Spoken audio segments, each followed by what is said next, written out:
Баршаңызға сәлем, менің гүлсүйер оқырмандарым. Менің каналыма қош келдіңіздер.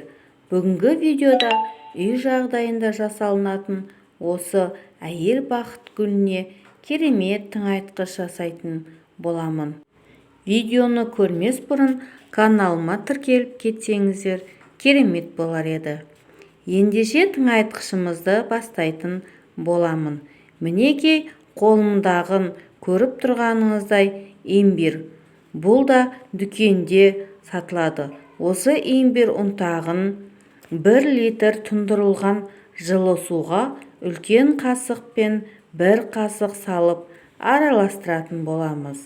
Осы имбир тек өзімізге ғана емес, гүлдерімізге де пайдалы екенін ұмытпайық. Осы имбирдің құрамында калий, натрий, темір, магний, фосфор, кальций, В1, В2, С дәрумендері, сонымен бірге микро және макро элементтерге бай. Осы тыңайтқышты гүлдерімізге құя отырып, гүлдеріміз әдемі болып, жапырақтары жап-жасыл болып, тамыр жүйесін нығайтып өсіретін болады. Гүлдерімізге жетіспей тұрған дәрумендердің бәрін жетістіріп беріп отырады. Осы имбирдің 1 пакетін алсаңыздар, біраз уақыт қолданасыздар. Сонымен бірге гүлдерімізге шыбын-шіркей, құрт-құмырсқа келмейтін болады. Бұл тыңайтқышымыздың барлық гүлдерімізге қолдансақ болады. Тыңайтқышты уақытысында айына 1 рет құйып тұрсаңыздар, гүлдеріңіз әдемі болып өсетін болады. Осы тыңайтқыш гүлдерімізге не үшін керек? Біз гүлдерімізге тыңайтқыш бермесек, гүлдеріміздің өсуі баяулайды.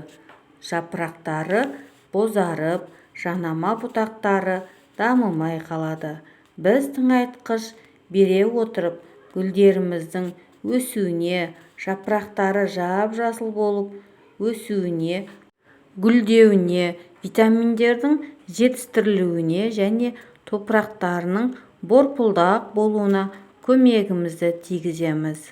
Ендеше тыңайтқышымызды бастаймыз. Лимон әрбір үйден табылады. Осы тыңайтқышты жаз айларында жасасақ, гүлдерімізге өте пайдасы көп. Лимонда дәрумендердің көп екенін барлықтарымыз білеміз. Осы лимоннан жасалынатын тыңайтқыш гүлдерімізге өте керемет көмегін тигізеді.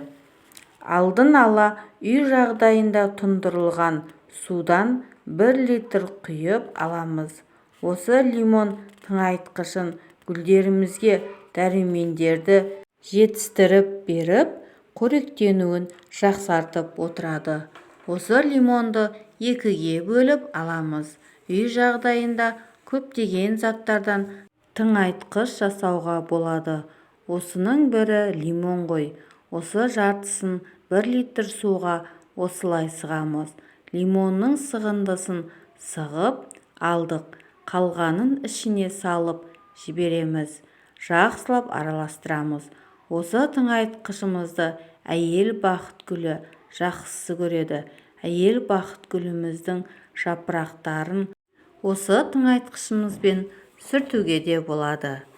Әйел бақыт гүліміздің жапырақтары мазасызданып тұрса, осы тыңайтқышты құю арқылы гүлдеріміздің жапырақтары жап-жасыл болып, жапырақтары өсіп және де ақ гүлдерді тез шығарады. Осы жасаған тыңайтқышымызды гүлдеріміздің бәріне құюға болады. Лимоннан жасалынған тыңайтқышымызды гүл аша алмай жатқан гүлдеріңізге пайдасы өте керемет. Видео ұнап жатса, лайк басып тіркелуді ұмытпаңыздар. Келесі жолы үй жағдайында жасалынатын керемет тыңайтқыштармен бөлісетін боламын. Назарларыңызға рахмет.